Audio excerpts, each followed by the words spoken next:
Bien, nous continuons notre leçon sur les méthodes exégétiques modernes. Nous avons parlé de la méthode exégétique diachronique. Nous parlons maintenant de la méthode exégétique synchronique. C'est cette méthode qui retient le texte canonique, c'est-à-dire dans son état définitif, celle que nous avons reçue, celle qui a été reconnue comme un texte révélé et inspiré. Voyez, donc, pour l'Église, pour nous, toute la stade historique, la formation des textes, leurs plusieurs rédactions, leurs sources, leurs traditions, tout ça, ça fait partie d'un processus qui, dans son évolution, n'était pas encore définitivement inspiré et définitivement révélé. Il était un processus en formation.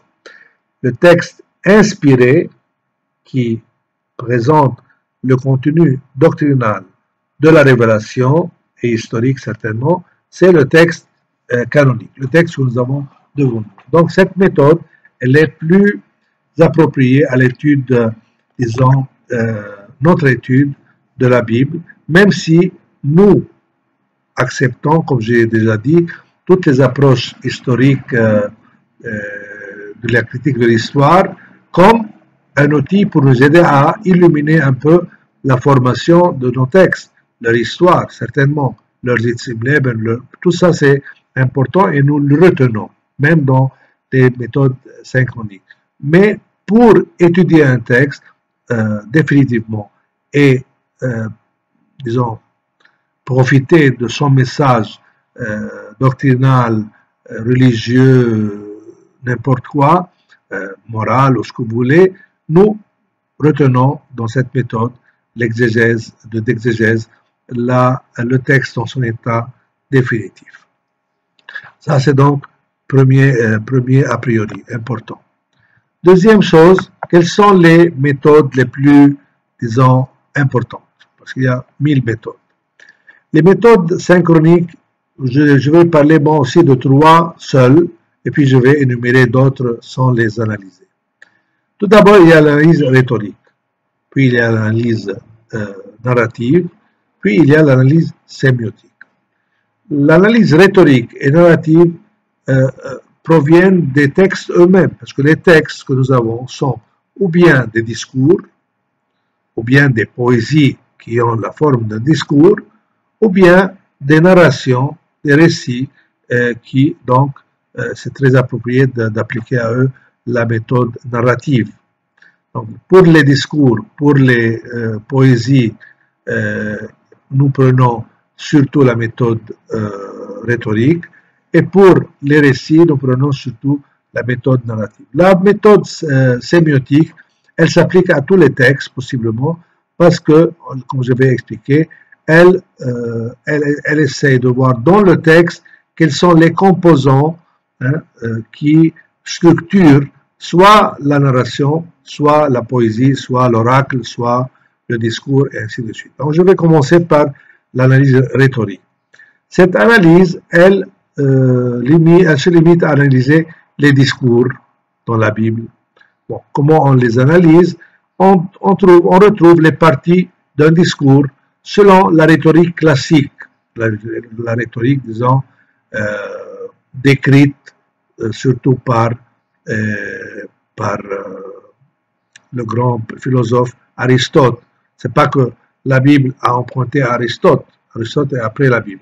Mais Aristote a exposé un peu comment un discours peut être structuré normalement dans l'esprit humain et comment il est écrit. On appelle ça la rhétorique classique. Puis je vais parler moi aussi, peut-être vous n'allez pas le trouver dans le cours, mais je vais parler deux mots sur la rhétorique sémitique. La rhétorique sémitique qui est propre à la Bible hébraïque et à la Bible chrétienne. Dans un discours, disons, rhétorique, on a ce qu'on appelle l'exhorte, c'est-à-dire l'introduction, l'entrée. On a ce qu'on appelle une narration, où on expose le sujet traité. Puis on a une démonstration, où on essaye de prouver une certaine hypothèse, une certaine thèse, puis on a une réfutation où on essaye de prouver que l'hypothèse contraire ou la thèse contraire est fausse, erronée, puis il y a une épilogue où on fait une synthèse dans laquelle on reprend les éléments pour la thèse défendue et en profitant des arguments contre la thèse réfutée pour trouver une synthèse finale. Donc ça, c'est un peu ce qu'on appelle la méthode rhétorique. Et bien, dans les discours de Jésus, on trouve une certaine rhétorique, certainement, parce que Jésus a parlé avec son esprit humain, il a exposé ses thèses, ce qu'il veut dire, ses enseignements, en disant ce qu'il pense et en disant ce qui est erroné et en insistant sur un enseignement contre, par exemple, un autre enseignement ou en prouvant son enseignement à travers des arguments de la Bible ou de l'Ancien Testament ou de l'histoire ou de son histoire. Prenez par exemple le chapitre 5, 6, 7, 8, 12 de Jean. Vous trouvez beaucoup de discours rhétoriques de Jésus où il dispute avec les Juifs leur point de vue et sa vérité qu'il est en train d'exposer en utilisant plusieurs arguments pour démontrer la véracité de ce qu'il dit et en démontrant l'erreur dans laquelle les Juifs, les pharisiens, les scribes, leur point de vue. Vous voyez, par exemple, dans les Actes des Apôtres, on a plusieurs aussi discours de Saint Paul, de Saint Étienne, avant son martyre, de Saint Pierre, qui ont suivent une certaine logique rhétorique. Par exemple, dans les kérigmes, on trouve toujours une partie historique, introductive, puis on raconte l'événement actuel, qui est celui de la mort et de la résurrection de Jésus-Christ, puis on démontre comment la Bible elle-même, l'Ancien Testament, a déjà prévu que Jésus était le Messie, et dans la vie de Jésus, dans ses enseignements, et dans ses miracles, et dans sa mort et résurrection, il a vraiment réalisé ce qui a été prévu ou annoncé ou prophétisé, et puis on appelle les gens à accueillir cette vérité, vous voyez par exemple, et d'autres choses. Nous trouvons donc plusieurs types de discours dans la Bible et dans le Nouveau Testament et dans l'Ancien Testament. Ça, c'est la méthode, disons, rhétorique. La méthode narrative ou l'analyse narrative étudie surtout les textes narratifs de la Bible, comme j'ai dit. Et qu'est-ce qu'on trouve dans une narration? Voilà, il y a quand même là une méthode, une structure narrative qu'il faut suivre. Quels sont les principes de cette structure narrative qu'on retrouve dans la majorité des textes narratifs dans la Bible? On a une présentation des personnages, premièrement, le protagoniste, l'antagoniste, les comparses, les autres personnages. Il y a toujours une présentation des personnages. Puis, il y a à analyser le processus de la narration, par exemple, comment commence l'action, ce qu'on appelle aussi le nœud, l'action qui déclenche un peu toute la narration et la complication des événements jusqu'à arriver à ce qu'on appelle une charnière, un événement quelconque qui va aider à dénouer, à résoudre le problème ou la difficulté ou le nœud qui se trouve dans cette narration. Puis on trouve aussi des éléments importants à retrouver dans le récit, où le lieu, le temps, l'ordre de déroulement de l'action. Aussi dans des récits bibliques, quatrièmement, on peut trouver des éléments où il y a l'exposé de l'histoire du salut, et comment Dieu intervient dans tous ces récits bibliques. Il y a une certaine intervention divine, intervention d'en haut qui aide à résoudre les problèmes ou résoudre les narrations. Puis à la fin, il faut retrouver donc le message perçu par cette analyse. Quel est le message final que le texte veut nous délivrer? Par exemple, si je prends, pour prendre un exemple dans votre cours, Luc 23, de 25, c'est un récit qui s'appelle, qu'on peut dire, le jugement de Jésus. Comment Jésus a été jugé. Et l'analyse narrative met en évidence, très clair, la magnifique cohérence de Jésus comme protagoniste devant le Sanhédrin, devant le grand prêtre, et la terrible incohérence des antagonistes et compasses qui étaient là pour l'accuser de toute façon. Les scribes, les pharisiens, Pilate, Hérode, la foule, tout ça.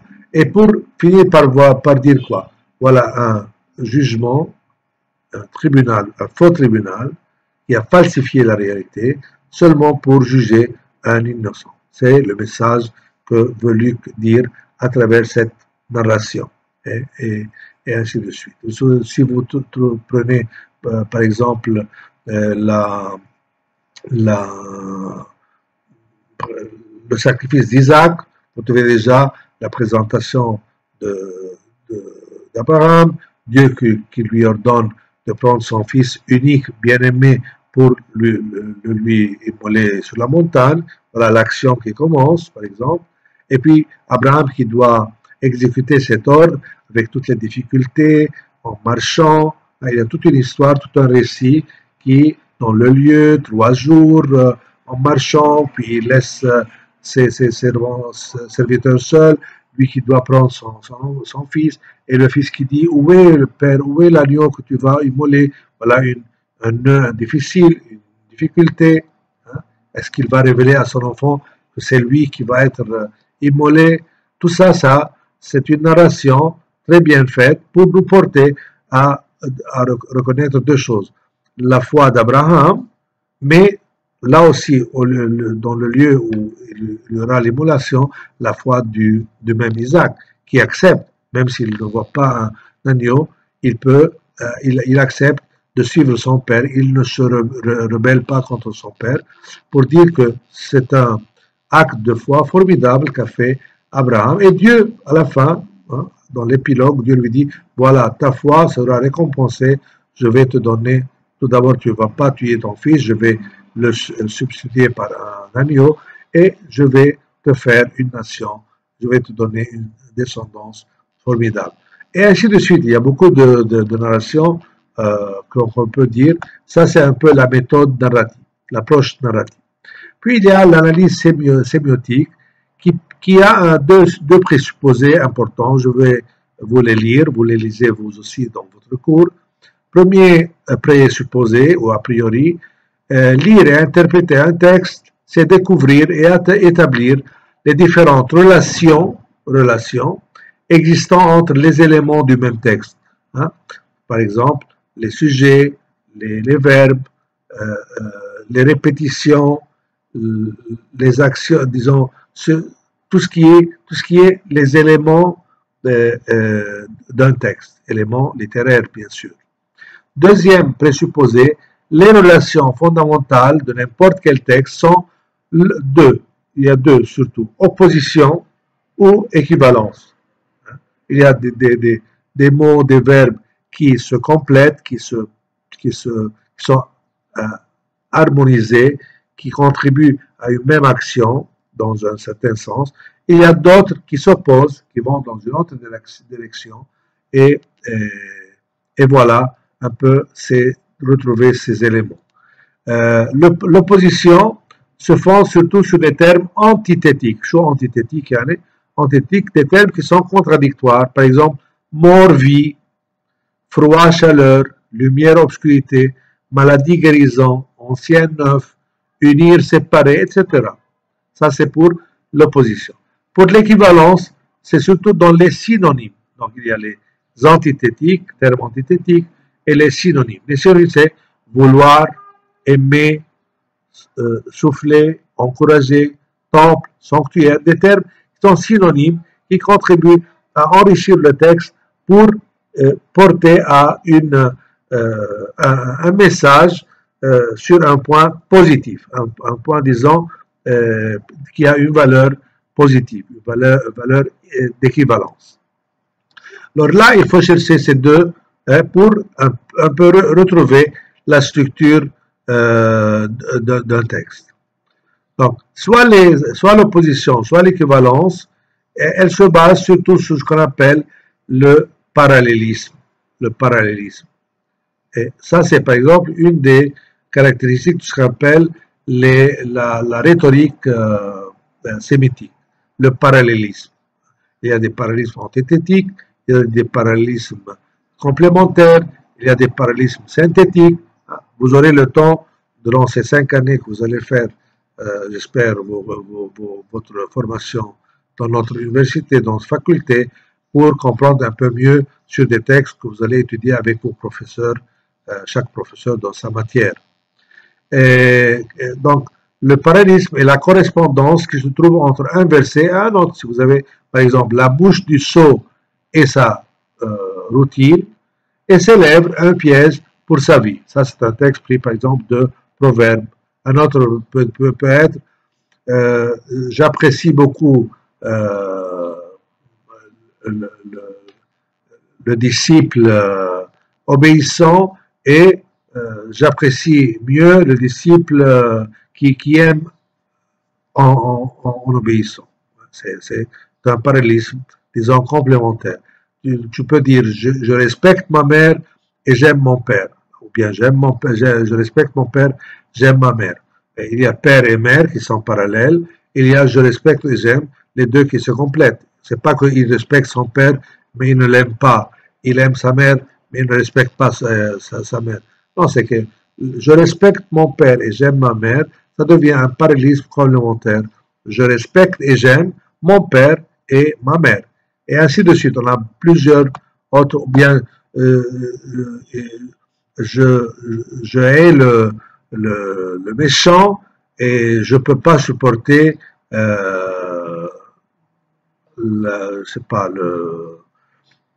le désobéissant. Là aussi, il y a un parallélisme complémentaire. Ou bien, j'aime l'homme juste, je ne fréquente pas les méchants. Là, c'est un parallélisme antithétique. Hein. Il y a les méchants, il y a le juste, et ainsi de suite. Donc, on peut prendre plusieurs exemples pour élaborer cette méthode, disons, de sémiotique. Mais le but, de toute façon, c'est de retrouver un peu le fond qui a formé ce texte. Parce qu'en retrouvant les éléments, en retrouvant une structure, nous comprenons mieux ce que l'auteur qui a composé, rédigé ce texte, qu'est-ce qu'il voulait nous dire. Je vous ai donné déjà un exemple de Luc dans le jugement de Jésus, comment Luc a voulu montrer d'un côté la logique, la vérité,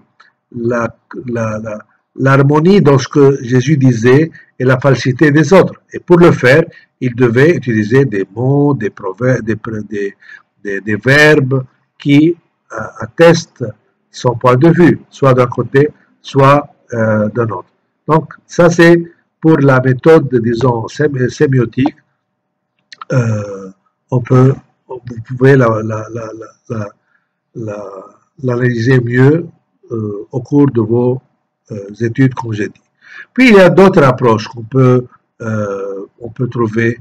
Il y a des approches basées sur la tradition, hein, l'approche canonique, donc comme j'ai dit, et en trouvant par exemple les pères de l'Église, ce que nous utilisons beaucoup, moi j'utilise beaucoup dans mon approche, hein, en retournant à ce que disent les pères, à ce que disaient les rabbins, parce que les rabbins, après tout, dans beaucoup de textes, dans beaucoup d'interprétations, ils ont des intuitions très importantes, très belles, pour mieux comprendre le texte avec les deux méthodes que nous avons expliquées, allégoriques et typologiques, ou les méthodes des rabbins, que je vais peut-être en dire quelque chose à la fin de notre cours.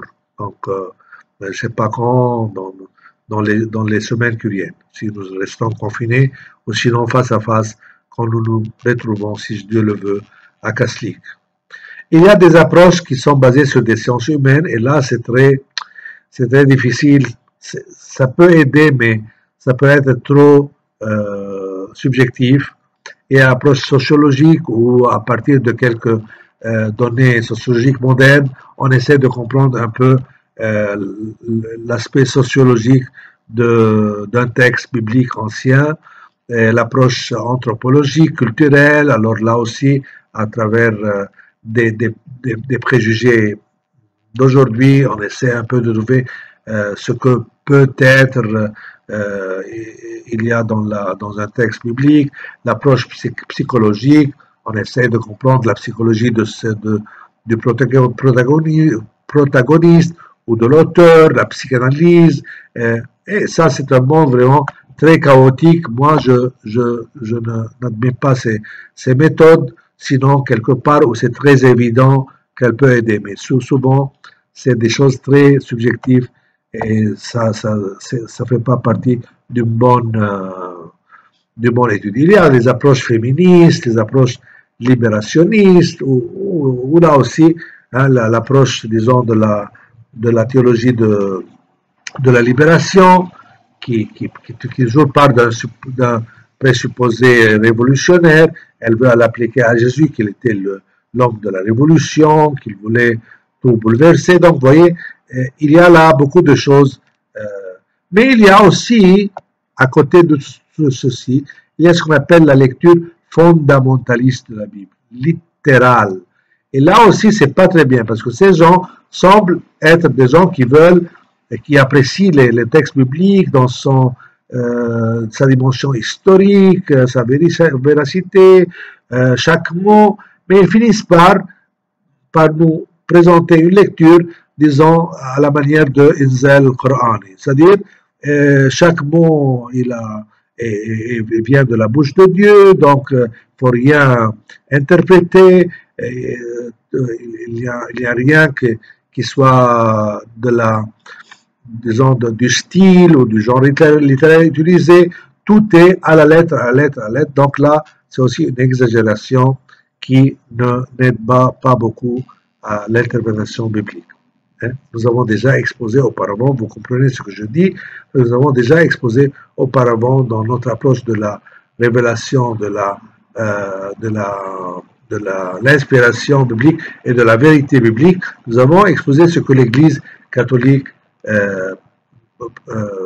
retient comme bon et comme juste, en distinguant ce qui est le texte, l'histoire et la vérité de l'histoire et du dogme et de la doctrine, et ce qui est l'apport de l'auteur humain, de la géographe, qui veut, pour nous présenter cette vérité, il a utilisé aussi son charisme, sa manière des symboles, des choses qui ne sont pas nécessairement des faits historiques, mais des moyens pour mieux nous parler du fait historique lui-même.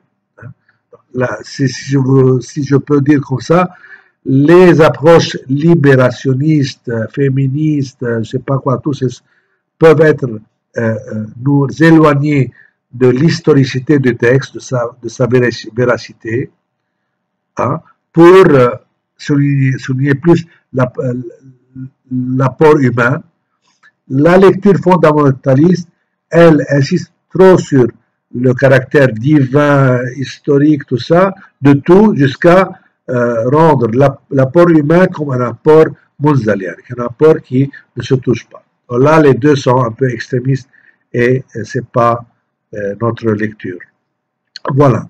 Je finis en disant, tout d'abord, c'est un peu les méthodes d'exégèse moderne qu'on peut trouver. Il reste à vous enseigner, ça sera difficile par une vidéo, mais je vais essayer de le faire si le confinement va continuer pour trop, je vais voir. La méthode principale que tout le monde utilise, qui est l'analyse littéraire d'un texte. Hein, je vais exposer une fois, ceci soit espérant devant vous en classe, c'est beaucoup mieux. Mais si je n'arrive pas, si nous n'avons pas la grâce de retourner à la faculté, je vais essayer de le faire ici sur une vidéo aussi, le plus clairement possible. Ceci est dit, je vous conseille, même je vous vraiment demande, je ne veux pas exiger totalement, je vous demande, insistant, de lire un texte que je vais vous envoyer, mais vous pouvez trouver vous-même, et qui a été donné par la Commission biblique internationale en 1993 et qui s'intitule « La lecture de la Bible dans l'Église ». La lecture de la Bible dans l'Église.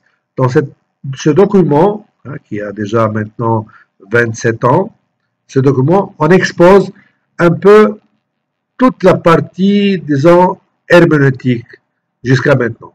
Ce que nous avons étudié sur l'herméneutique et sur les méthodes exégétiques modernes, vous le retrouvez dans ce document développé où on va parler de l'herméneutique philosophique, biblique, les écoles d'Antioche, d'Alexandrie, Moyen-Âge, moderne, tout ça, et on va exposer chaque méthode moderne, soit de la critique historico-critique, donc la diachronique, soit des méthodes synchroniques, avec leur bon côté, c'est-à-dire bon apport à l'exégèse, et leurs limites ou même leurs erreurs. Donc, si vous avez le temps, j'espère, de lire ce document, ça serait d'un grand profit pour vous, pour votre formation. Ok, donc je vous laisse, que Dieu vous bénisse. J'espère que ces vidéos vous aident. Moi-même, j'ai une grande difficulté à vous les enregistrer. Je ne sais pas, votre présence est beaucoup plus différente quand vous êtes là pour parler, c'est une autre chose que me voir dans une vidéo face à face et de parler dans l'air, disons comme ça. Je sais que vous allez les voir, mais vraiment, c'est toute une autre chose. C'est pourquoi j'ai un peu moins de... vous l'auriez noté peut-être aussi pour ne pas s'étaler trop. Vous avez noté que j'ai un peu moins d'inspiration parce que les inspirations actualisantes, normalement, le Saint-Esprit me les suggère, comme il va vous les suggérer, j'espère, quand nous sommes en train de parler à des gens vivants devant nous, des gens qui accueillent la parole. Alors là, vraiment, l'Esprit Saint vous suggère des actualisations, des lectures plus spirituelles dans le sens pour vous faire...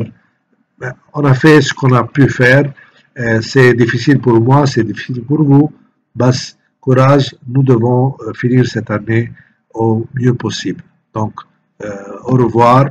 Vous aurez pour ces 3 vidéos, je vais vous les rendre possibles pour aujourd'hui probablement, mais vous aurez jusqu'à, pas seulement lundi 3, mais vous aurez jusqu'à mercredi 5 mai. Donc, les 3 vidéos sur l'herméneutique, j'exige que vous me donnez vos réponses avant mercredi prochain, c'est-à-dire mardi dernier délai, avant mercredi prochain. Pour ces 3 vidéos sur l'exégèse moderne, vous aurez à partir de mardi prochain, donc mercredi, jeudi, vendredi et lundi, je ne compte pas samedi et dimanche, donc mercredi, jeudi, vendredi, lundi, mardi, 5 jours au moins pour les travailler et vous me les donnez avant mercredi 5. Ok? Courage au plus tôt possible et au revoir.